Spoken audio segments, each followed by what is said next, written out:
রাবণের তপস্যা, বৈদ্যনাথ ও নাগেশ্বর উৎপত্তির 1 নম্বর, 2 নম্বর এবং 3 নম্বর পাঠ করতে চলেছি।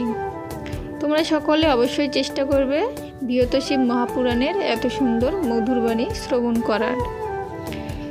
আজকের শ্লোকটি হলো শঙ্করায় নমস্তে হস্ত নমস্তে পরমাত্মনে পরাবর স্বরূপায় নমস্তে শূলপাণয়ে।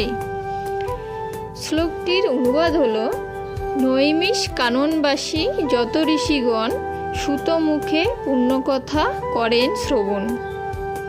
সুতবর কহিলেন শুনো ঋষিগণ, লঙ্কার রাক্ষস রাজ ছিল দশানন।